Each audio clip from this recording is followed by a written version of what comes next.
Alright fellas, here we're back in Pokemon Masters, and before the video begins I'd like to announce that we have a giveaway currently going on. It would be in my featured video tabs. It'll also be in the iCard in the top corner of your screen, probably. Go ahead, click on that, be sure to enter, read the description for the full details, and yeah, it's your chance to win a gift card. So anyway, yeah, let's get on with the video here. We're going to be reviewing Neo Champion Blue and Zapdos and seeing should you summon for them or not, right? So this character here is one of the best supports in the game. Just to put it frankly, he just is one of the best supports in the game. I ain't gonna say he's the best, but I'd say he's definitely up there for sure. Obviously, as I said, as implied, he's a support character, right? With Zapdos, and he's got a lot of abilities, man. He's got a lot of abilities, so let's go ahead and dive into it and whatnot. So obviously he's going to be dropping tomorrow on the 1st of September. He's going to be lasting for about 5 weeks, same as Red and Leaf, right?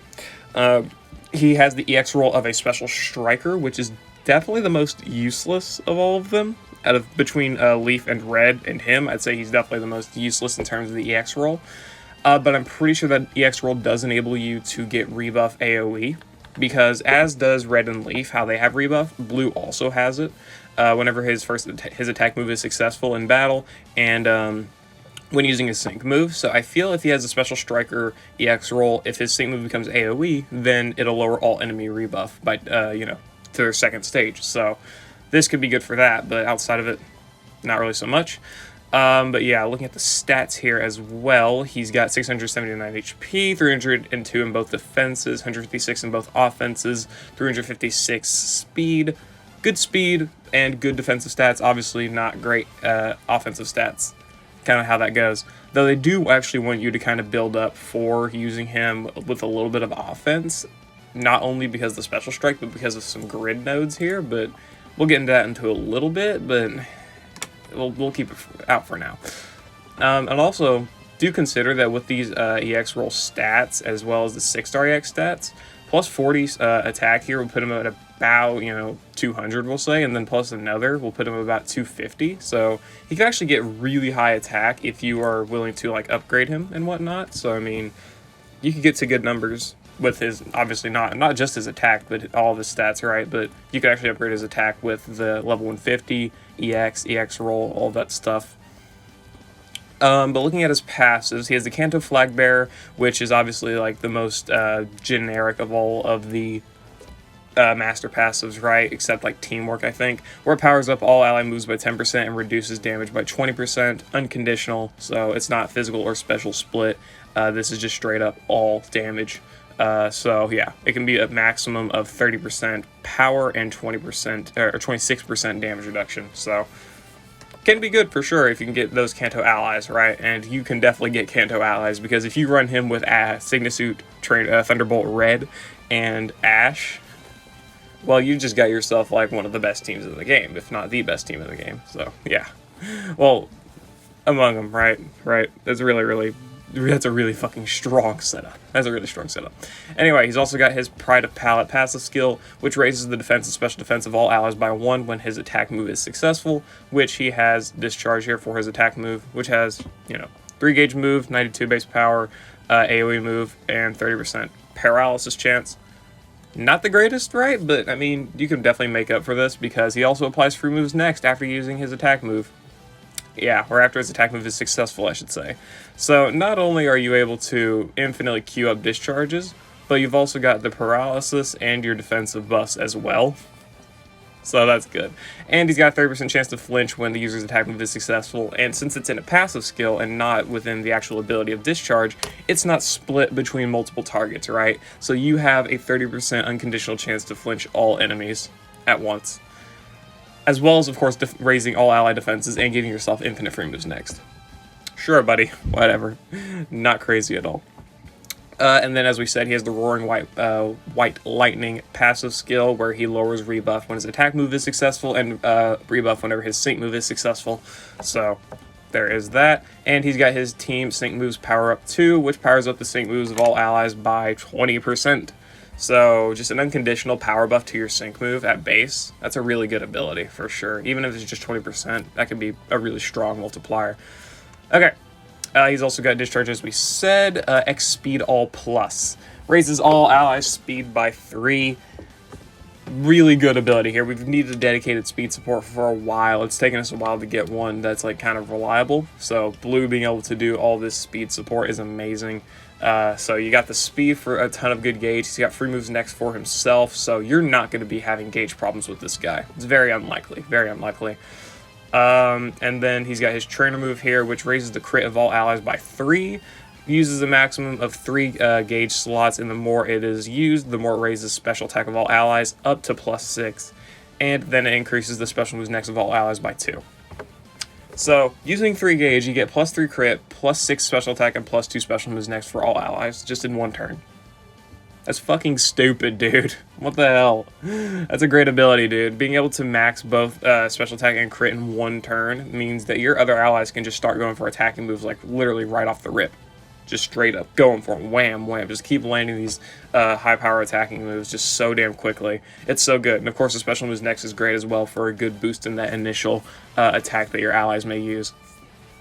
Combine them with other characters that can raise special moves next, like Signasuit Hao, Anniversary Raihan, Signasuit Chris, all these characters that can raise special moves next, Neo Champion Bede. And you can get yourself some really strong setups going on to where you're basically making it so your enemy is going to die in like one shot. Pretty good, right? Pretty good. And then he's got the Thundering Wings Roost here, which is essentially like a buddy move, which is a 2 gauge move as well as 2 maximum uses, where the activation condition is when there is a lowered rebuff enemy, and the activation condition is when there is no lowered rebuff enemy. So obviously you're going to have the rebuff with the electric rebuff here on all enemies. And then its ability is to restore the HP of all allied sync pairs by 30% of their maximum, so it's already like a better mini potion all, which is great. And then in addition, it restores the user's HP by approximately 30% of its maximum, meaning he's going to restore his own HP by a total of 60%, and then removes all status conditions from all allied sync pairs. So if you got burn, poison, paralysis, status, I'm pretty sure, yeah, just status conditions, so burn, poison, paralysis, freeze, yeah. He's going to get rid of it, which is great. And he's also, of course, going to heal them. So he's pretty much a god of defense. He's able to max out ally special attack and buff special moves next, as well as having +3 crit. He's also able to buff ally defenses infinitely. He's also got the master passive to boost damage and reduce damage received. He's also got the ability to buff ally sync move damage. He's a god of gauge support. He's got a 30% flinch chance, and he's able to heal allies by 30% of their HP in a single turn, as well as restore his HP by over half. And he can do that twice. This dude's like practically immortal. How's he gonna die? He's not. Especially if you give him like the lucky skill, obviously you give him vigilance, but like if you give him healthy healing, and you don't even have to use this ability where you just keep spamming discharge and healing up with healthy healing. Oh my god. You can make this have a lot more longevity like that, but you probably want vigilance to become immune to crits. So yeah, this guy's fucking insane, for sure. This is just an insane base kit. Definitely recommend going for 1 copy, man. It's going to help out so many new players especially. Even if a lot of people don't really care too much for this guy. Well, they do, but a lot of people's general consensus is that he's good, but like he's not super top tier. Well, again, I'm kind of misconstruing that a little bit. I guess people are downplaying him a little bit. I don't know. I don't know what the best ways to put it is, but honestly, I think the fact that he's able to do so much speed support on his own is one of the bigger reasons that he's so good. Because we haven't had a dedicated gauge, like, speed support in so long that's, like, been really effective at their job. Like, Signasuit Morty was, like, come on, no, don't do that. Signasuit Morty, I feel like, was one of our last big gauge supports, for the most part. Signasuit Acerola with the NPR was good as well, I guess. But, honestly, having another character that can just straight up go and do all of these abilities just really, really quickly. This guy's good. This guy's 100% good. I recommend picking up a copy. The electric rebuff, defensive buffs, removes next, flinch, speed buffs for all allies, amazingly quick crit and special attack buffs for allies, special moves next, healing, sync power buff, just unconditionally, the master passive. This guy's great, especially if you want to combine him with the rats from the 3rd anniversary, Signasuit Thunderbolt Red and Ash. You've got yourself 3 master passes for Kanto, all of which are being activated, and then you've got the rebuff from Blue, the electric terrain from Red. The team's probably the best team in the game. Just fucking unconditionally, it probably is. So, yeah, it's a little bit too fucking insane for me. Anyway, if you want to look at Blue's stats here, Stats here, level 150, 6-star EX. He's got over 350 in the defenses and 200 in the offenses. 400 in speed, which is great, so that's just with level 150 and the 6-star EX, though. Anyway, let's look at his grid. Again, I'd probably only recommend going for one copy for the most part. I would say it's probably your best bet, but multiple copies probably going to be pretty good, too. Anyway, looking at one copy here, he's got Discharge Move Gauge Refresh, which can be good for your allies. Not that you're really going to need Gauge anyway, because of the speed buffs and free moves next from himself. 2 out of 5, he gets Gobsmack on Discharge, so he's really doing a lot of Anniversary Skyla's abilities here, where he's got the 30% flinch chance and the speed buffs, and now he's also got Gobsmack. But thankfully, Skyla still has the Flying Zone to make her different. He's also getting Furious Brain and Brain Power for DPS and Nuke multipliers. This is mostly just to combine with his EX roll for the most part. I wouldn't say there's really any other reason for it. I wouldn't say it's really too worth picking up, though, honestly. You're not going to be doing too much damage. It's probably about the same level of damage you'd be doing with, like, Champion Beads, Buddy Move, I'd say. That's probably about the equivalent you'd be doing with these multipliers. Not consistently, but, like, in terms of overall damage between your Sync Move and your normal moves. Anyway, yeah, so there's that. Discharge Gobsmack, Electric Propulsion to reduce damage in electric terrain, which if you're going to run him with electric terrain, then, you know, you're going to be running an electric type team. This is an insane ability. 30% damage reduction when in electric terrain. The dude's literally going to be immortal. Immortal in electric terrain. He's already really strong defensively and really hard to kill. This is going to make him be unable to be hit. Or unable to take damage. Like, he's going to be healing when allies do damage to him. That's stupidly strong. But overall, let's see. Move Gauge Refresh on his Buddy Move. Turbo Charge for 20% gauge acceleration when in electric terrain.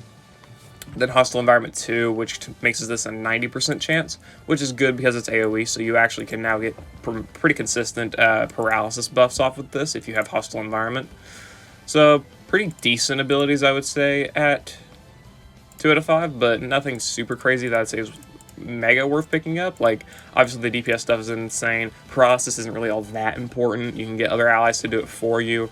Electric Propulsion, I'd say, is probably, honest to God, the best ability. Gobsmack 2 is pretty solid. And then 3 out of 5. Alright. First, Sync Move on opponent, defense down and special defense down 2. Lowers enemies' defense and special defense by 2 when using the Sync Move against them the first time each battle. So, that's good. You're able to make yourself, your allies do more damage. So not only are you, after using your Sync Move, are you lowering the enemy type rebuff a second time, so you got -2 electric rebuff, you're also lowering their defenses, so your electric allies can hit harder. Yeah, that's pretty good. Pretty good, I'd say. Team Sync Think 9 increases special moves next by 1 after using the Sync Move the first time. That's a pretty bare bones basic ability, but still pretty solid. Discharge Overwhelm 9 and Satisfied Snicker 9.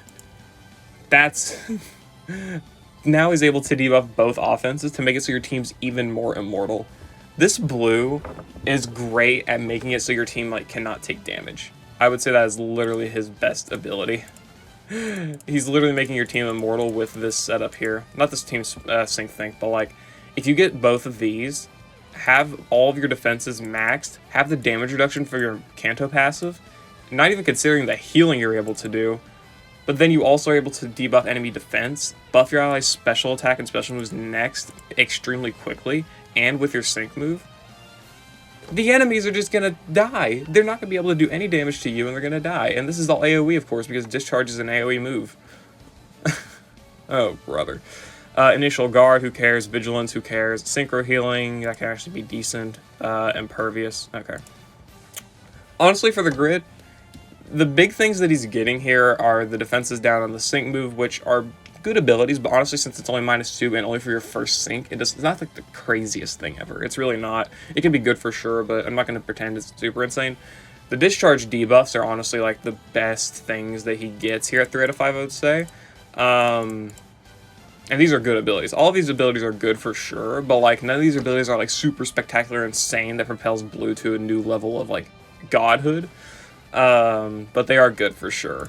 So honestly, I'd still say that his best grid is 1 out of 5. You do not need the extra stuff for 2 out of 5 or 3 out of 5, right? It's extra. It's good for sure, but I feel Blue is a perfect example of characters that don't need a 2 out of 5 or 3 out of 5 grid to function, because most of the things you want from him, he's going to do in base. Like, the only things that he cannot do in base is, like, debuff these stats, which, with the defenses being debuffed, you can bring another partner for that, and you don't even need the defenses debuffed, because -2 doesn't really do too much, but it can still be good for sure. And, of course, being AoE if you have the EX roll, I believe. But the discharge debuffs are definitely the biggest part of it, and even then, they are not super insane in terms of their abilities, because you can bring a lot of different characters that can debuff offensive stats, especially like Tex, right? Anniversary Skyla, she's got Disarm, one of the better examples. Of course, they like sharing abilities for some fucking reason, but yeah. Honestly, 1 out of 5 is definitely Blue's best grid. I'd only recommend probably picking up 1 copy, and then just probably not even candying him. The candy can be good for sure if you want these debuffs, if you want the team sync thing, if you want maybe like synchro healing, or the electro propulsion here, or if you want to go for some damage stuff, I guess if you really want to try that, you can. But honestly, if you're going to go for dupes, this may be one of his best grids, I'd say. This is probably up there anyway, at the very least. Yeah, honestly, not much else to say. Probably go for that, maybe. I like that idea. I like Gobsmack. Yeah, honestly, I think that's about it. Blue's got a great everything, man. This is a great support unit for sure. He's got a lot of amazing abilities that we've already went over. Super insane, super spectacular. Probably, I don't know how I'd rank him in terms of comparing him to Red and Leaf, but they're all good. They're all insanely good. They're all insanely strong. You'll get a lot of use out of them. Blue is probably... Blue or Red, one of the two, are probably the best for new players because of their ease of use and the fact that, like, having an overpowered support can make it so your underpowered strikers or damage dealers can do a lot more damage. I've always been a big believer of that because I was the one to experience it firsthand for the most part. Having a great support can just boost all of your other damage dealers of that, you know, similarity, I guess, to a better level of strength. Blue here, he's able to buff all electric types with the rebuff and the master passive of course as well, and the team sync power up. And he's able to buff all special allies with his trainer move here with the crit, special attack, and special moves next as well. So he's able to do a lot for a lot of different characters. Definitely would recommend giving him a pickup for sure, especially if you need a powerful support that's able to take hits as well as provide a lot to your team. So yeah. Anyway, I'm going to end the video there, guys. I hope you all enjoyed. A reminder of the giveaway that is going on. Be sure to click the iCard in order to get to that, or go ahead and go to the featured videos on my channel. And yeah, let me know if you're going to be summoning for Champion Blue or not down in the comments below. Let me know how your summons go as well. And yeah, I'll see you all later.